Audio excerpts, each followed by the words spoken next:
Voilà, on est de retour de Japan Expo 2025, toujours sur le plateau Anjou Popcorn. J'espère que vous allez bien. Je reçois un cirque. C'est vrai, c'est le cas. Dans tous les sens du terme. Dans tous les sens du terme. Mais je peux vous dire ce qui va. se passe. Voilà, non, c'est le studio Abyss avec le stand Amazing Digital Circus. Bonjour, on a autour de la table Benoît, Yann et Morgane. Comment allez-vous? Ça va, honnêtement. Ça va, Ça va. il fait bon Oh, là. ça va. Oui, ça va. Vite. Non, tout va bien. Tout va pour le mieux. En Deuxième vrai, journée de Japan Expo, tout se passe Ouais, bien. c'est ça. Les gens sont cool. Il y a beaucoup de gens. Ouais. il y a beaucoup de gens. La température a beaucoup baissé ces derniers temps. On va donc monter le micro de Morgane un petit peu parce que là je Ah, crois faut que Parle je plus crie. fort, parle avec ta Non, grosse mais voix. là. D'accord. D'accord. D'accord. Laisse la chartière Tout va. s'exprimer. c'est vrai quand on a vécu les chaleurs de la semaine dernière, Ah ouais. tout paraît relatif. Finalement ici il fait presque bon. Là, je Même suis à très l'installation, heureuse. vous étiez là à Oui, l'installation? oui, il faisait très chaud. Il faisait très Oui, chaud. la clim. Et là, ça va beaucoup mieux. Alors, on va remettre un peu de contexte. Qui Oui. a envie de se lancer dans la présentation du studio Abyss? Yann, tu le fais tout le Ok, temps. ouais. tu moi vas je le le faire. refais. Non, c'est Allez, bon. c'est C'est parti. ton job. Donc, le studio Abyss, c'est donc un studio qui est né à la base par des productions plutôt professionnalisantes, mais pas Oui. officielles. D'accord. Et au fur et à mesure, on a eu plus de moyens et on a pu proposer une VF à la série, à la web série à l'époque, Digital Circus, qui était donc uniquement diffusée sur YouTube. Oui. Donc je ne vais pas représenter la série, je pense. Et à partir de l'épisode 2, ça a été vraiment un bond en avant de fou pour le studio, puisque la série, Netflix a acheté les droits de diffusion de la série. Donc c'est pour ça que maintenant on la trouve sur YouTube et sur Netflix. Mais ce qui est intéressant... Sachant que le deal, effectivement, c'est Ouais. qu'ils n'avaient pas le droit de mettre leur grain de sel Ouais.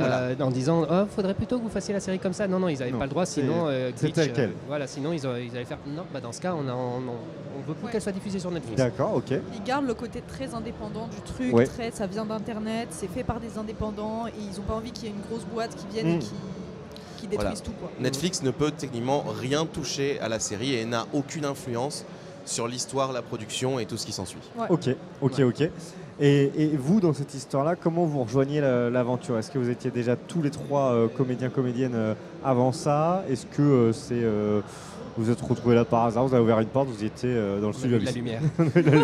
Oui, on était à la base, même tous les gens de Studio Abyss, on était des amis, mais effectivement, on était tous comédiens. Ouais. Ou dans le métier, genre dans le William métier, et William, ingé son, Oui, c'est ça. Oui. Parce qu'il n'y a pas que des comédiens, il y a toute la partie technique derrière. exactement. On a Oui, c'est Mona et Violette qui sont nos adaptatrices, mais qui Mhm. avaient fait de la traduction.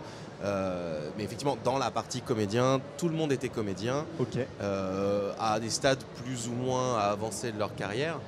Et comme Ouais. ça, et tout s'ensuit. Je pense Oui. que la personne, au tout début, les deux personnes les plus hauts de la carrière, c'était Benoît, le petit lapin Et, taquin. et encore, Et moi, Anna. pour ma part, je ne suis pas membre à part entière. Je n'ai aucun pouvoir de décision sur le studio D'accord. Abyss. Ah oui, non, bien sûr. On m'a appelé en ma qualité de comédien en me disant, comme un DA ou une DA, une directrice artistique, les personnes qui Oui. nous emploient en fonction des rôles, on m'a dit je pense à toi, est-ce que tu veux regarder la Pour tel série rôle, pour voir etc. est-ce que tu as envie de le faire? Et moi je crochais, donc je suis venu, mais à la base, oui, c'est vrai que j'avais peut-être la carrière la plus avancée à ce moment-là, mais moi-même je ne décide pas ou quoi que ce soit, je suis juste un Mais t'es arrivé, contractant, quoi. T'es quand même arrivé dès le début, dès la partie avant Netflix. Oui, exactement. Ouais, on était- Ouais, Oui, tout on à fait. était Dès le départ, tout le casting. Et ça n'a pas bougé. Non. Et c'est le côté un peu incroyable du truc, en fait, finalement. Oui, Circuit oui. numérique. Exactement. C'est parce que c'était au niveau professionnel, finalement, de ce qui était attendu pour une production de ce niveau-là. Parce qu'honnêtement, ouais, Ça a aussi, été gardé. oui, c'est ça, c'est qu'en fait, si ça ne satisfaisait pas aux exigences de Glitch, Mm.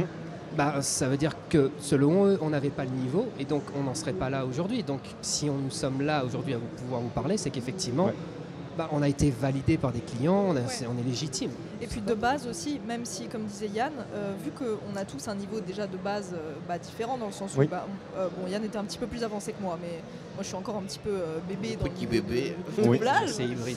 J'ai pas C'est fait ça qui est bien. énormément de choses D'accord. comparé à Benoît qui a fait énormément de trucs. Oui, bah, moi, Mais, ça fait mais 8 toi, ans oui, que je fais toi, ça t'étais maintenant. déjà- donc, Oui. voilà. ouais. Tout à fait.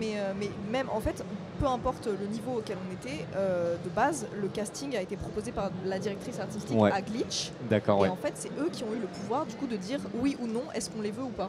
Et Ok. ils ont quand même, malgré les différences de niveau, les différences de personnes, il y a des personnes avec qui l'ADA avait jamais bossé avant, il y a quand même eu ce truc de validation de allez-y, vous continuez et on ne changera pas. Et elle-même n'aurait jamais tenté quelqu'un ou quelqu'une si elle n'avait pas entière confiance en cette personne-là, parce qu'il y avait, c'était quand même aussi, je dirais pas sa carrière qui était en jeu, mais sa réputation. C'est très important. Voilà, surtout l'avenir de la boîte, parce que ce projet-là, c'est ce qui a permis à Studio Abyss de passer, je pense, t'anticipes ma question. De petites... c'est mon talent. Mais oui, on a pu. Avant, comme on a dit, c'était les locaux en soi sont les mêmes, tu vois. Mais on a pu passer de petits studios très indépendants qui fait des projets certes bien faits, mais pour rigoler, à vrai studio. Vrai studio, c'est ça. Et j'allais dire, c'est vrai qu'aujourd'hui, les stands sont toujours brandés autour de Amazing Digital Circus. Exactement. Et la prod. Mais Studio Abyss, aujourd'hui, ce n'est pas que ça. Non. C'est ça. Est-ce que tu peux nous en dire plus? Est-ce que l'un de vous peut en dire plus sur c'est quoi les derniers projets là sur lesquels ça bosse? On n'est pas dessus, mais le dernier projet. Je parle vraiment du studio, pas forcément vous. Oui. La dernière, justement, la dernière grosse série qui va, vraiment, il n'y a qu'un épisode, mais qui a commencé pour Studio Abyss, c'était The Gaslight District, qui est aussi publié, c'est produit, j'ai oublié la réalisateur, mais c'est aussi produit par Glitch. Ok. Actuellement, c'est diffusé uniquement sur YouTube, il n'y a qu'un seul épisode, mais vu la qualité incroyable du produit, vraiment c'est très très joli. Et pareil, encore une fois, c'est Théo Welland qui dirige la VF. Qui d'ailleurs, pour ceux qui regardent Digital Circus, joue Ghostly dans l'épisode 3. Et pareil, il a fait un casting aux petits oignons, il a laissé aucune place à l'erreur, mais il a fait des prises de risque sur certains comédiens. Tu vois, c'est toujours compliqué, tu prends des gens que tu connais pas. C'est une des volontés de Studio Abyss de ne pas ressortir les voix qu'on entend partout et de donner un peu la chance aux petits comédiens sur du gros rôle. Moi, jamais, à l'époque où ma carrière en était, par exemple, que ce soit moi ou même Morgane, jamais on aurait eu des rôles principaux de cet acabit.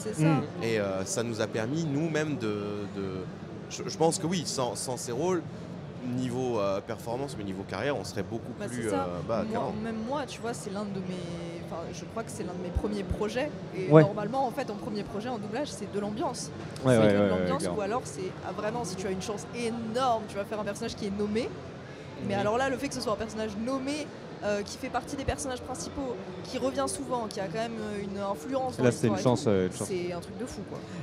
Et finalement, il y a une certaine cohérence, une certaine logique avec ces projets qui naissent sur YouTube, donc qui sont finalement...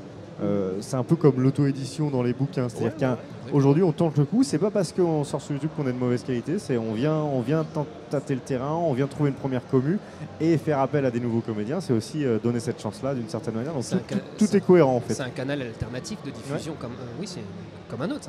C'est ça, tout à fait. Si effectivement des gros clients estiment, je dis gros clients, façon Amazon, Netflix, Disney, quoi que ce soit, à qui les créateurs essaient de vendre des scénarios ou quoi que ce soit, ne sont pas intéressés par ça, mais qui quand même ont confiance en leur projet, c'est un moyen comme un autre de faire connaître son travail. Et parfois ça explose, parfois moins, c'est aussi une question de chance, de viralité, je ne sais pas, mais c'est un moyen qui existe, qui a le mérite d'exister, tout simplement. Et oui, c'est pas parce que c'est indépendant que c'est péjoratif et que faut... C'est ça. Exactement. C'est juste pour rebondir par rapport à un truc que tu avais dit, mais c'est qu'effectivement, c'était aussi une des volontés de tout Studio Abyss, t'as dit, Naki, c'est de se dire que peu importe le projet, il y a des trucs qui sont peut-être pas sortis, mais c'est peu importe le projet, peu importe son support, la même qualité, la même attention. Ça fait très promo là. La même qualité et la même attention sera donnée à votre produit. Mais peu importe son échelle. Ils sont tous d'accord.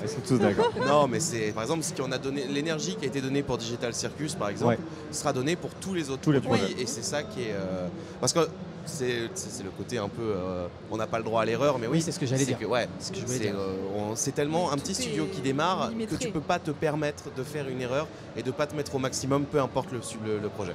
Ok. Parce qu'on aura plutôt tendance à tomber rapidement sur les plus petites structures que sur les grosses. Exactement. C'est malheureusement comme ça que ça marche, j'ai envie de dire. C'est pas exactement le terme. Bon, mais pour le sujet Studio Abyss, Amazing Digital Circus, je pense qu'on a fait le tour. Si vous voulez en savoir plus, on a fait une interview au #festival qu'on retrouve sur notre chaîne YouTube. Maintenant, j'ai envie de profiter de vous avoir autour de la table. Alors Benoît, on a bien discuté. Quel homme. On a bien discuté la semaine dernière. On est parti loin. On a là. voyagé au Japon ensemble par les mots. On a parlé de la. J'ai plus raconté de mon voyage au Japon que je leur ai raconté. Donc, c'est vrai que tu nous as donné des cadeaux. J'ai juste très beaux cadeaux. C'est très bien. C'était très bien. Je me suis éclaté. C'était un peu entre tradition et modernité. C'est ça que tu m'avais dit. Domo, je suis fils du soleil levant. Il s'est rien passé. Il a pas dit ça. Il a totalement dit ça. Mais, donc du coup, Benoît, tu m'en voudras pas si je laisse un peu plus la parole à tes collègues. Pas de problème. Morgane, est-ce que tu peux nous en dire un peu plus sur toi en fait? Comment tu es arrivé dans ce milieu-là? Qu'est-ce qui te plaît? C'est quoi ton parcours? C'est quoi tes passions également? Ok, avec plaisir. Moi déjà de base je suis pas parisienne. J'ai déménagé il y a 2 ans. Alors ça s'entend pas trop, mais peut-être parfois sur les O et sur les R peut-être. Je suis toulousaine. Ok, non ça ne s'entend pas vraiment. Je viens de la ville rose. Oui, j'ai fait exprès mais rose. Ne me frappe pas, Nakid. Et du coup, j'ai déménagé exprès pour ça. Il faut savoir que j'ai mis un peu de temps avant de prendre la décision. C'est pas une décision petite. J'ai déménagé, j'avais 20 ans, je venais d'avoir 20 ans. D'accord. Et donc, je me suis dit, écoute, parce que de base, je suis scientifique. Il faut savoir que j'ai fait une licence de biologie et j'ai un master en neurosciences. Très bien. Voilà, donc je fais de la recherche à côté. Ça te passionne toujours? C'est intéressant, mais c'est pas ce que je veux faire de toute ma vie. Et là, imaginons, il y a mes responsables de stage qui regardent l'interview. Mais c'est pas grave. Mais je pense que tout à chacun peut comprendre que. C'est bien d'être polyvalent, oui. Oui, exactement. Et si tu fais bien ton boulot, ils ne sont pas à juger. Mais du coup, oui, je suis scientifique de base, mais c'est pas la chose que je voudrais faire toute ma vie. C'est quelque chose qui me passionne, mais pas autant que le doublage et la comédie. Ouais. Je dis la comédie parce que j'ai mis du temps avant de séparer ce truc, je pense. Ça a été le cas de beaucoup de personnes. Moi, le doublage m'a beaucoup intéressée, mais j'ai fait souvent ce qu'il faut pas faire au début. Donc pendant 1 an, j'adore le doublage. Mais en fait, il faut pas adorer le doublage, il faut adorer le théâtre, la comédie, jouer, faire des courts-métrages, passer devant la caméra, il faut être à l'aise en fait.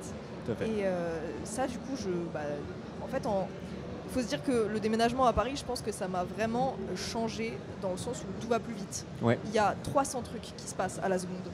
Il y a tellement de choses qui peuvent se passer tout le temps que du coup tu prends plein d'informations et en 2 ans je crois que j'ai tellement plus évolué que quand j'étais à Toulouse en 3 ans.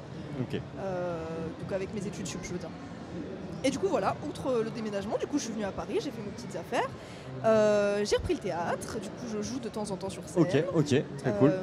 Et j'ai fait des formations doublage, j'ai démarché, je démarche comme une acharnée, j'assiste, j'essaie de montrer que je suis là. Ouais.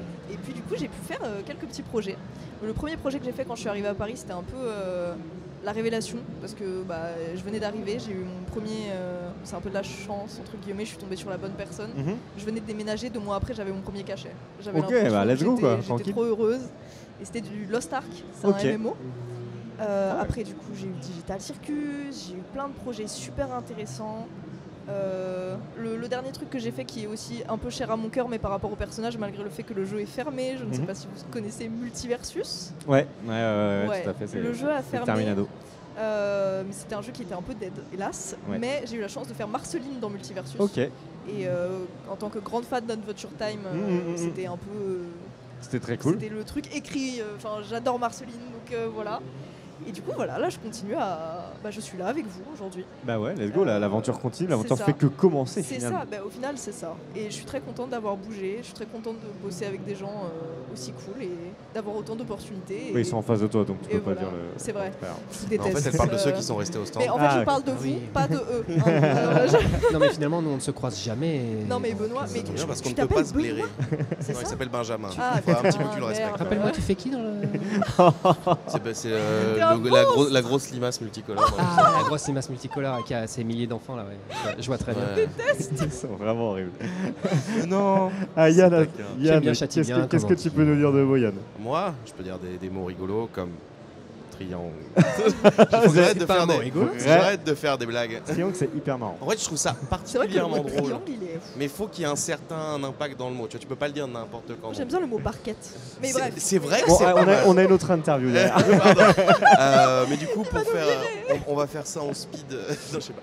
Mais moi, par exemple, pour retracer le côté retraçage de carrière, j'ai toujours été dans cette région depuis 22 ans. D'accord. 23, pardon. Mais donc ouais, j'avais pareil comme Morgane, mais pendant toute mon adolescence, j'ai fait du théâtre. Ouais. J'ai très vite été passionné à faire des courts-métrages indépendants avec toutes les caméras que je pouvais avoir. Ouais. Quand j'avais pas de caméra, j'avais les vieux lecteurs MP3 en let's clé go, USB let's go. là. Je faisais des séries audio, Oh, mais comme je ne très savais cool. pas mixer, je faisais ça directement avec les... En fait, je jouais, mais je filmais sans caméra, quoi. Mais Et je faisais ouais, là, tu te donnais les moyens. Et j'ai fait ce genre de truc. Quand les moyens étaient faits, j'ai fait du théâtre. Après avoir fini le bac, j'ai fait une licence de cinéma. Ok, donc t'es parti dans l'univers. À la base, je partais dans le cinéma. Ouais, je me suis dit, être acteur, la réal, le montage, je bidouillais un peu partout parce que c'était un domaine qui me passionnait.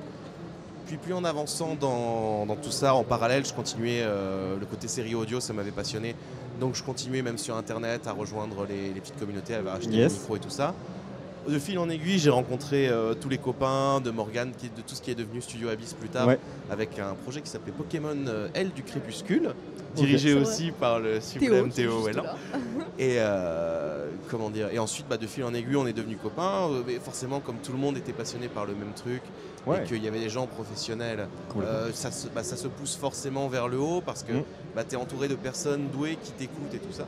Et bien sûr, c'est ça. Tout ça, ça venait en juillet 2022. À mon tout premier plateau en doublage, c'était sur la série The Devil is the Part-Timer. Et tu disais, il y a des gens qui ont des chances d'avoir un rôle nommé dès le début.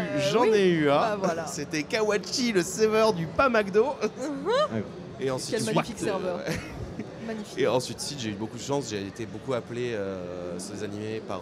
J'ai eu My Hero Academia, Call of the Night, Vigilante récemment, avec l'incroyable Benoît aussi.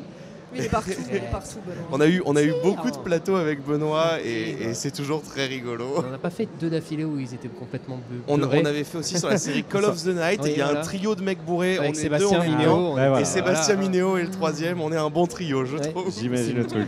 Guillaume, il m'appelle que ça des mecs bourrés. C'est bien, t'as une cette vibe. Faudrait que j'y en parle. Et voilà. Ça cache peut-être quelque chose. Récemment, j'ai eu mon premier rôle au cinéma. Oui, bravo. Je fais une mini-voix dans Thunderbolts, le dernier. Je suis le photographe numéro 3. Tu veux dire The New Avengers? Oui, The New Avengers, exactement, c'est exactement ça. Mais voilà, disons que j'ai eu beaucoup de... avec le temps, j'ai pas lâché, et surtout j'ai été très bien entouré, il faut être honnête aussi sur ce genre de choses. J'ai fait des formations de doublage quand j'ai eu les moyens. Je pense qu'au jour d'aujourd'hui, si on veut faire du doublage, c'est très important d'en faire. Au jour d'aujourd'hui? Non. Au jour d'aujourd'hui. Au jour d'aujourd'hui, j'aime bien. Le triple pléonasme. Oh la vache. Ouais, mais moi je trouve que c'est une jolie expression. C'est vrai, Oui, on a le droit, on a le droit. Mais bref, voilà, les choses se passent bien. Malgré que l'industrie semble descendre, moi pour le moment, ça se tient. Ça se tient. Écoutez, oui, dis-moi. Positivité. 15 minutes, c'est très court. On aurait plein de choses à se dire, mais ça tombe bien pour tous les gens qui veulent en savoir plus. Vous avez un stand juste en face dans le hall 4 ici. La vie est bien vous faite. êtes là encore 2 jours et demi, donc on a le temps de venir discuter avec vous. Merci beaucoup, merci Benoît, à toi. Yann et Merci à Morgane, toi. d'être passés en plateau. Nous, on a encore plein de gens à rencontrer, donc restez en live et on se dit à très vite. Salut. Salut.